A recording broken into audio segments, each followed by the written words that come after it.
یہ تحریر ایک خاتون کی تھی جس کو پڑھا مجھے بہت پسند آئی، سوچا آپ سے شیئر کرنا بہت ضروری ہے۔ ہمیں اپنے بچوں کی پرورش کرنے میں بہت زیادہ مدد ملے گی اس ویڈیو کے تھرو انشاءاللہ۔ تو آئیے سٹارٹ کرتے ہیں آج کی ویڈیو۔ اس کا 2 ماہ کا بچہ تھا، وہ پیمپر تبدیل کروانے واش روم گئیں، مدد کے لیے میں بھی ساتھ ہو لی۔ بچے کو دھلانے کے بعد انہوں نے اسے مکمل وضو کروایا۔ میرے لیے یہ ایک نیا عمل تھا۔ وضو عموماً بڑے ہی کرتے ہیں، اتنے چھوٹے بچوں کو وضو کروانے کا تصور نہیں۔ اس کے بہت سے کام الگ سے تھے۔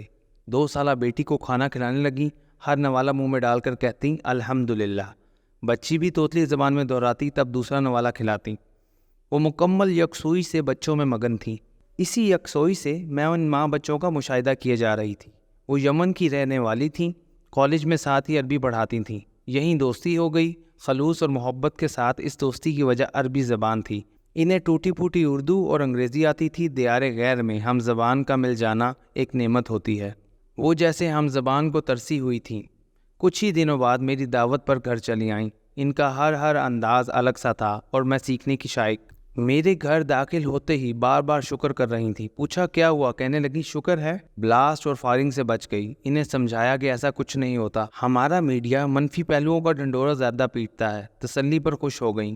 بچوں پر خاص توجہ سے عرب ماؤں کی فضیلت سمجھ آئی کہ وہ بچوں کا بہت خیال رکھنے والی ہوتی ہیں۔ بچوں سے فارغ ہو کر افواہ، جو کہ ان کا نام تھا، معذرت کہتے ہوئے میری طرف متوجہ ہوئیں۔ مشکل سے روکے ہوئے سوالات میں سے پہلا سوال پوچھا، آپ اتنے چھوٹے بچوں کو وضو کیوں کرواتی ہیں؟ ان کا جواب سوچ کی نئی جہت دینے والا تھا۔ کہنے لگی بچہ سب کچھ اسی عمر میں سیکھتا ہے، اپنی شخصیات کی بنیادیں رکھتا ہے۔ اس عمر میں دیا جانے والا ہر تصور پختگی کے ساتھ بچے کی شخصیت میں پیوست ہو جاتا ہے۔ پہلی وجہ یہ ہے کہ پاکیزگی اس کی بنیادوں میں ڈالنا چاہتی ہوں، اس لیے اسے پہلے دن سے وضو کی عادت ڈالی ہے۔ امید ہے آخری دم تک پاکی کے ساتھ رہے گا اور اس کے اعضائے وضو روز قیامت روشن ہوں گے۔ دوسری وجہ یہ ہے کہ یہ معصوم ہے، شیاطین کے حملے بھی ہوتے ہیں، ان سے تحفظ ہوگا۔ جھٹ دوسرا سوال کیا، کھانے کے دوران ایک مرتبہ تو اللہ کا شکر ادا کرنا سمجھ آتا ہے، یہ ہر نوالے پر بات سمجھ نہیں آئی۔ وہ مسکرائیں اور سمجھاتے ہوئے کہا، میری پیاری سہیلی، وہ رب جس نے ہمیں خاص طور پر بنایا، تمام مخلوقات کو ہماری خدمت میں لگایا، ہم تو شکر ادا کر ہی نہیں سکتے۔ یہ نوالا جو ہم منہ میں ڈالتے ہیں، کتنے مراحل سے گزر کر ہمارے ہاتھوں میں دیا جاتا ہے، اس کا شکر تو ہر سانس کے ساتھ واجب ہے۔ شکر کا احساس بچوں کی گھٹی میں ڈالنے کی کوشش کر رہی ہوں۔ اس نے اللہ کی دی ہوئی نعمتوں کا ایسا ذکر کیا کہ سر شرم سے جھک گیا۔ ہم ایک شکایتی ماحول میں پلنے والے لوگ ہیں، آپس میں ایک دوسرے سے تو نالاں رہتے ہی ہیں، رب سے بھی شکوے شکایتوں ہی کا تعلق ہے۔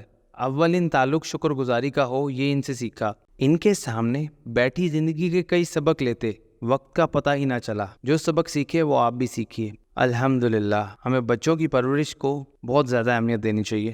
میں بھی کوشش کر رہا ہوں، آپ بھی کوشش کریں۔ امید ہے کہ ہم اپنے بچوں کو ایک اچھا مسلمان بنائیں گے اور ان کی دنیا اور آخرت اس سے سنور جائے گی۔ امید کرتا ہوں کہ آپ کو آج کی ویڈیو بھی اچھی لگی ہوگی۔ انشاءاللہ کل پھر کسی اور ویڈیو کے ساتھ آپ کی خدمت میں حاضر ہوں گا۔ تب تک کے لیے دس از عمر ظفر سائننگ آف۔ اللہ حافظ۔